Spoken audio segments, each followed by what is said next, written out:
Oke, berikutnya penyesuaian kurs valuta asing.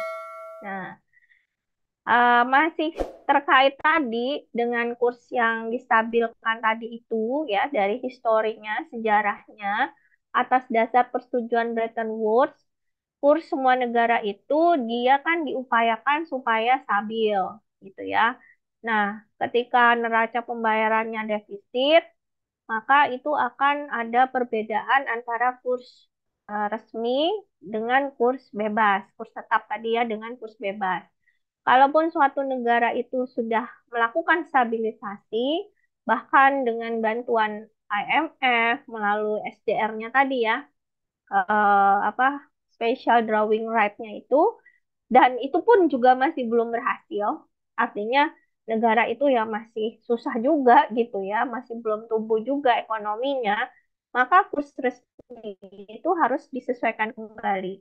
Nah, dasar untuk melakukan penyesuaian itu adalah dengan yang namanya paritas daya beli. Nah, ini juga pengetahuan lagi ya buat kita ya, istilah-istilahnya gitu. Jadi ketika suatu negara itu dia belum berhasil dengan cara kursnya itu distabilkan, meskipun dia sudah dibantu oleh IMF gitu ya dengan cara SDR itu tadi, maka kurs resmi yang ditetapkan oleh negara tersebut itu harus disesuaikan lagi gitu ceritanya. Nah, dasarnya untuk melakukan penyesuaian itu adalah dengan paritas daya beli. Nah, apa kemungkinan yang terjadi di sini ya? Kalau suatu negara itu dia menilai terlalu tinggi mata uangnya terhadap mata uang asing, jadi kursnya itu lebih tinggi dari perbandingan daya beli yang sesungguhnya, ya itu disebut dengan overvalued. Maka akan mengakibatkan ekspornya itu terhambat, tapi impornya meningkat. Jadi itu yang dimaksud dengan paritas daya beli. Artinya itu ada dua kondisi di situ. Nah, kalau suatu negara itu menilai terlalu rendah mata uangnya terhadap mata uang asing, gitu ya. Jadi kursnya lebih rendah dibandingkan daya beli sesungguhnya, maka dikatakan kondisinya itu adalah undervalued.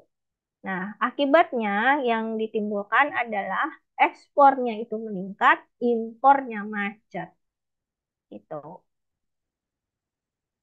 Ya, jadi terus bagaimana ya? Nanti harus dimainkan di antara dua ini. Jadi kalau misalkan tadi ketika apa mana yang lebih besar, kalau misalkan ternyata impornya terus-terusan naik terus gitu ya, ya lakukan yang di sini yang namanya harus di undervalued kan berarti kayak gitu gitu ya, dengan konsep paritas daya beli ini. Oke, sekarang pembayaran antar negara. Mengingat ketika membeli barang luar negeri itu harus dibayar, ya kan? Menggunakan alat pembayaran yang bisa diterima di luar negeri, maka kita harus tahu bagaimana proses pembayaran antar negara itu bisa dilakukan, gitu ya. Jadi kalau apa namanya yang satu rupiah, satu yen gitu ya, misalkan.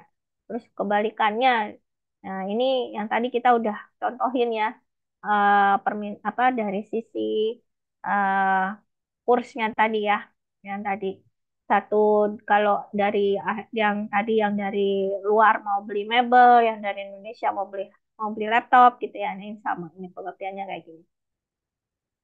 Oke, sekarang coba dihitung. Kita latihan di sini ya. Ada turis dari Inggris berkunjung ke Indonesia. Dia bawa uang 8.000 US dollar.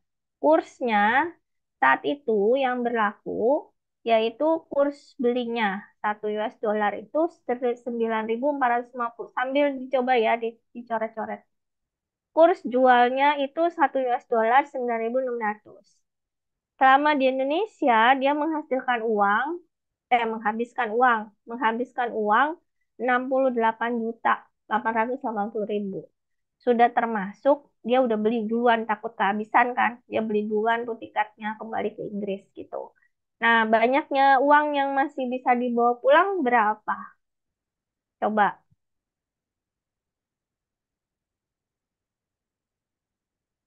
Ayo, dicoba, dicoba. Ada yang sudah ketemu? Berapa? Jadi caranya harus bagaimana?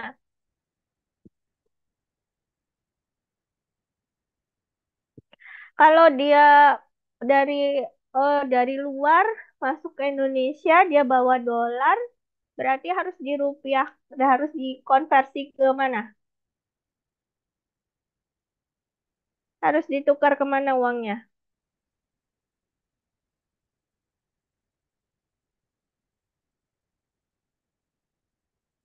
Ayo dicoba. Pak Royah, udah ngitung belum? Royah, harus ditukar kemana? Belum, Bu dosen. Ayo coba. Jawabannya D, Pak, 700 US dollar, Bu. berapa? 700 US dollar sisanya ya. Sisanya 700 dari mana, Pak? Ayo terus dijelasin supaya teman-temannya paham. Dari mana, Pak? Apa Ini dulu yang yang saya harus pahami, dilakukan? Apa dulu yang ya harus yang saya dilakukan? pahami itu Heeh, dia dia harus konversi ke rupiah ya. 8.000 karena dia beli.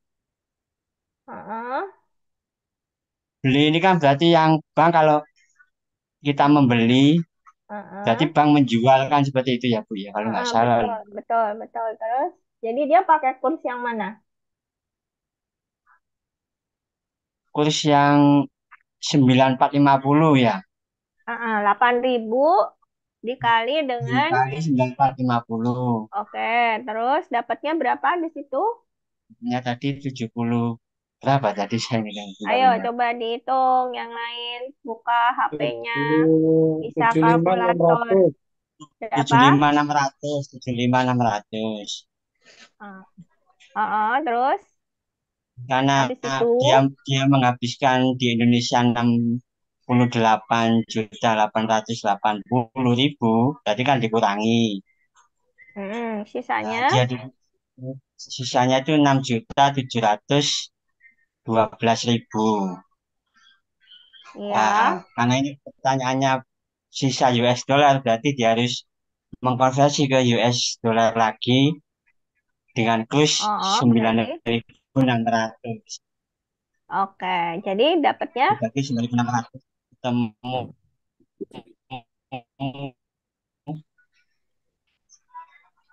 nggak saya tujuh hitungan saya ratus tadi. 700 US dollar ya. Apa, Oke. apa Good. keliru? Betul sekali. 100. Yang lain sudah bisa ngitungnya. Jadi gitu ya. Jadi kalau dia apa mau menukarkan ke kurs rupiah, dia punya dolar, ya berarti dia harus pakai kurs beli ya. Kursnya pasti yang lebih lebih rendah dibandingkan dia kalau mau beli ya. Kalau dia mau beli dari rupiah ke dolar gitu. Karena dilihatnya kurs beli itu dari sisi si money changernya atau dari sisi bank gitu.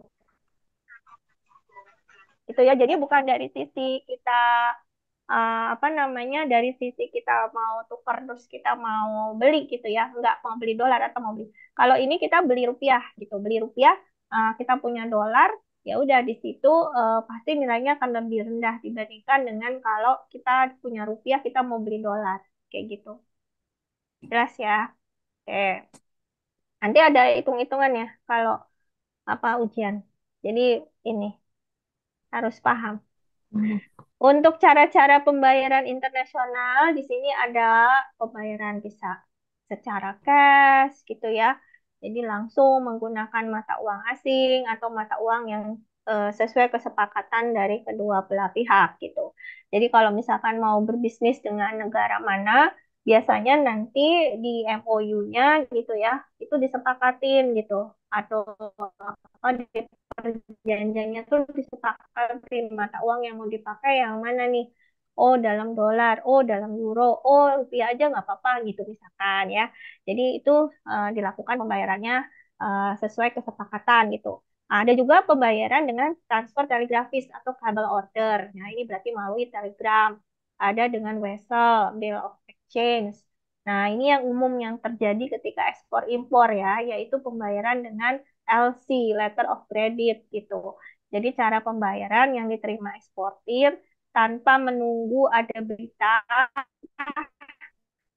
dari bank luar negeri setelah barang dan berkas dokumennya itu dikirim ke luar negeri.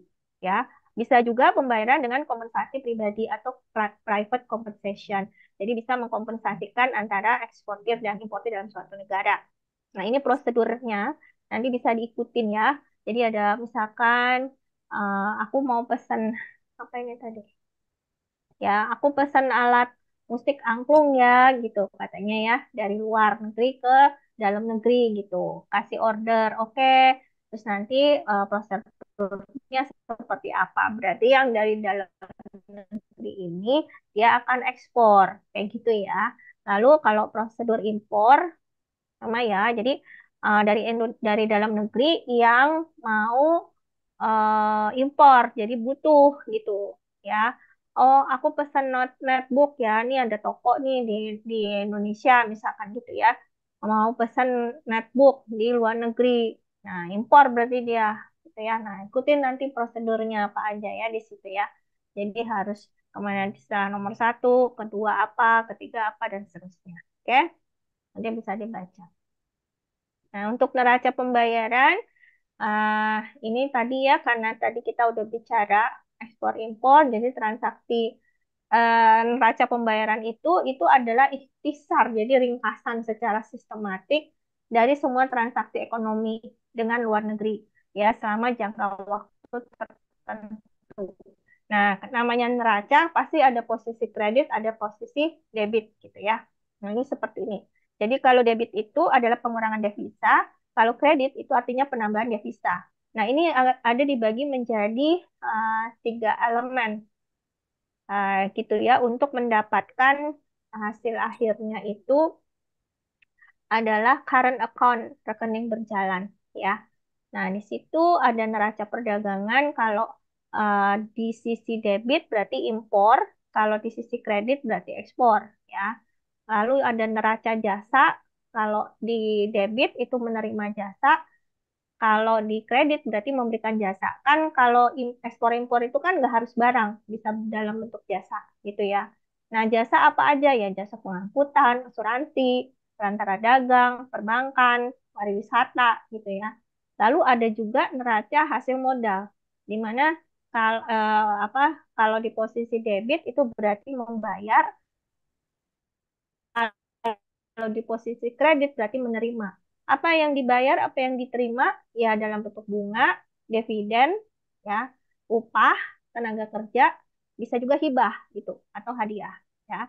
Nah, lalu kemudian ada elemen berikutnya yaitu neraca lalu lintas modal. Nah, kalau di posisi debit itu adalah pengeluaran, kalau di posisi kredit itu adalah penerimaan. Apa yang dikeluarkan, apa yang diterima, ya dari penanaman modal asing, cicilan utang luar negeri, ya pembelian atau penjualan surat berharga, dan juga bantuan luar negeri. Nah, ini akan menjadi rekening berapa totalnya, berapa gitu ya. Dan di sini rekening total berapa, sini rekening total berapa. Nah, baru kemudian di bawahnya di dalam ikhtisar neraca pembayaran itu ada neraca lalu lintas moneter ya. Nah, kalau di posisi debit berarti penambahan cadangan devisa, kalau di posisi kredit itu adalah pengurangan cadangan devisa. Seperti itu. Nah, ini kalau sudah dalam bentuk angkanya, jadi ada angkanya. Nanti bisa diikutin ya dari yang slide sebelumnya gitu. Posisinya lihat di mana nanti tadi ada rekening totalnya, rekening berjalannya, tadi ada impor, ada penerimaan, ada bunga kan gitu ya. Terus ada rekening berjalannya jadi berapa. Lalu ada dikurangin dengan lalu lintas modal, ini ada kredit yang diberikan, ada kredit yang diterima gitu ya. Jadi totalnya adalah rekening total. Itu jadi berapa. Lalu ditambah ini yang poin 5, elemen kelima ya, pertambahan pertambahan cadangan devisa dan di sini ada pengurangan. Oke. maka nanti akan muncul ada yang namanya keseimbangan neraca pembayaran. Waktunya apakah sudah habis? Oh ya, sebentar lagi ya. Oke, untuk keseimbangan itu Waktunya. bukan keseimbangan formal saja ya Waktunya. secara pembukuan, tapi keseimbangan antara rekening total dari 1 sampai dengan 4 ya. Yang tadi yang kita bahas di slide sebelumnya gitu ya. Oke. Nah, ini nanti posisi defisit ya. Oke. Nah, ini tugasnya. Sudah ada ya kasusnya nanti. Oke, jadi di sini defisit sementara neraca pembayaran itu akan bisa ditutup dengan atau pengiriman devisa dan itu bisa dibantu melalui AMF. Tapi janganlah kalau apa misalkan Indonesia gitu ya sekarang sudah mulai mengurangi ketergantungan terhadap AMF karena nanti makin besar utangnya gitu ya. Terus dari tadi ya DSR, debt service ratio, jumlah utang dibandingkan total ekspor itu terlalu tinggi. Nah, caranya dengan apa? Diatasi bisa devaluasi, pembatasan impor, menggalakkan ekspor. Itu udah itu aja yang dijalankan. Nggak usah minta bantuan IMF gitu maksud. Oke, sampai di sini ya.